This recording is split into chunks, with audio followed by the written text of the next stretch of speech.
He was 12 when he realized his father would never come home. Not because he was dead, because he chose not to. And that silence, that absence, it weighed more than any stone he'd ever carry. This is Daniel's story. Names changed, details protected.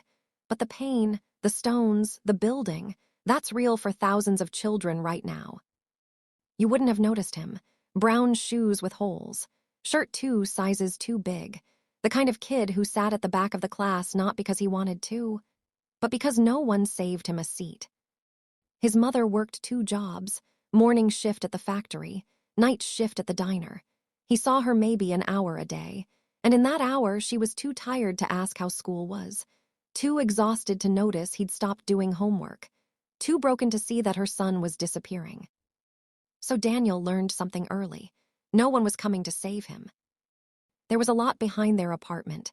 Empty, dusty, full of garbage and broken glass, and stones, hundreds of them, different sizes, different shapes, just scattered, like someone gave up on building something. Daniel would go there after school, not to play, just to sit. One day he picked up a stone, not for any reason, just to hold something solid, something real. He carried it home. His mother didn't notice. The next day he carried 2, then 5, then 10. People started staring. Kids laughed, called him Stone Boy, said he was weird, said he was broken like his dad. He didn't stop.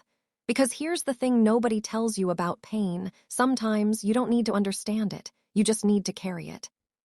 Weeks passed. Daniel's hands blistered, bled, calloused over. He didn't cry. He stacked the stones in the corner of their small apartment, one by one, no pattern, no plan. His mother finally noticed. "What are you doing?" she asked. He looked at her, eyes hollow, voice flat. "I don't know." She didn't push. Maybe she understood. Maybe she was too tired. But that night, she sat beside the pile of stones, and she cried, not because of the stones, because she realized her son had been carrying something far heavier, and she hadn't seen it. 3 months in, a teacher pulled Daniel aside. "Why do you do this?" Daniel shrugged. "I'm serious," the teacher said. "You're falling behind, your grades are slipping, you spend every afternoon carrying rocks. Why?" Daniel stared at the floor. "Because when I carry them, I don't feel empty." The teacher didn't know what to say. Most people don't. Here's what they don't tell you about being abandoned. It doesn't happen once.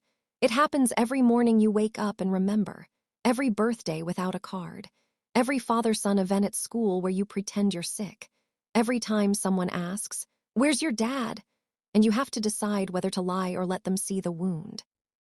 Daniel carried stones because he didn't know how to carry that, and no one taught him. His teachers saw a quiet kid. His classmates saw a weirdo. His mother saw a son she was losing, but none of them saw the war happening inside him.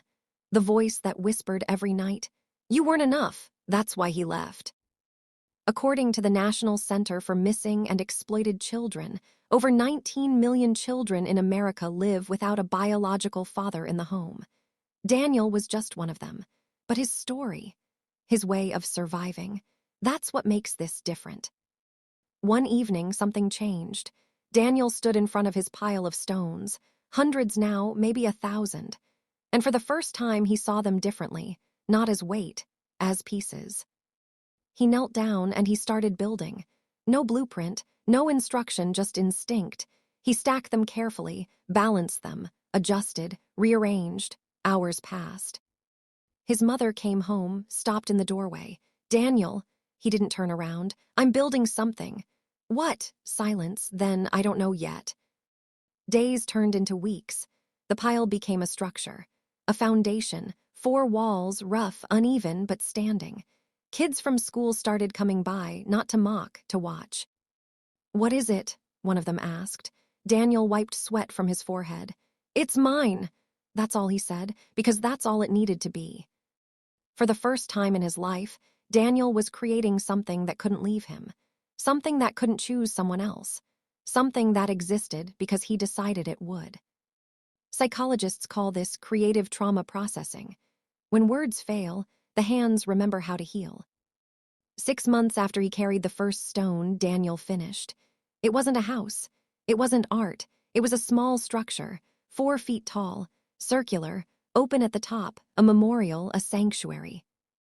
Inside, he'd placed a notebook and a pen. On the first page, he wrote, "If you're carrying something too heavy to hold, leave it here." He told no one about it, but word spread. The neighborhood kids found it first, then their parents, then strangers. People came, they wrote about fathers who left, mothers who drank, friends who died, mistakes that haunted them, secrets that suffocated them, page after page. Daniel never read them. That wasn't the point. The point was, sometimes you don't need someone to fix you. You just need proof that you're not carrying it alone. One night, a man showed up, mid-40s, weathered face, shaking hands. He stood in front of the stone structure for 20 minutes. Then he started crying. Daniel watched from the apartment window. The man pulled out a crumpled piece of paper, wrote something, folded it, dropped it in. Then he looked up, and Daniel saw his face, his father. Daniel's chest tightened, his breath shallow, every nerve screaming to run, to hide, to disappear, but he didn't. He walked outside. His father turned, froze. "Daniel," silence. I didn't know you built this." More silence. I'm sorry." Daniel's jaw clenched, fists tight. "You left. I know, you chose to leave. I know, you didn't even say goodbye." His father's voice broke. "I know." Daniel's eyes burned, but no tears came. "This isn't for you," he said. "This is for people who are trying. You gave up." His father nodded, said nothing. Then he turned and walked away again. Daniel stood there, alone, chest heaving, hands trembling, but something was different. The weight wasn't gone, it never would be, but it wasn't crushing him anymore. Because he'd learned something most people never do. You don't heal by forgetting. You heal by building something stronger than the pain. Studies show that children who engage in creative expression after trauma have 60% better long-term emotional outcomes. Daniel didn't know the statistics. He just knew he had to build, or break. Here's what no one wants to hear. Right now, there's a kid like Daniel. In your neighborhood, in your school, in your family. Carrying stones no one can see, building walls no one understands, drowning in silence no one hears. Most of us walk past them every day. We see the weird behavior. We notice the acting out. We judge the attention-seeking. But we don't see the war underneath, the abandonment, the trauma, the desperate need to create something, anything, that proves they matter. If this hit you, send this to someone who's carrying too much, someone who thinks no one sees them, someone who needs to know the stones don't define you, what you build with them does.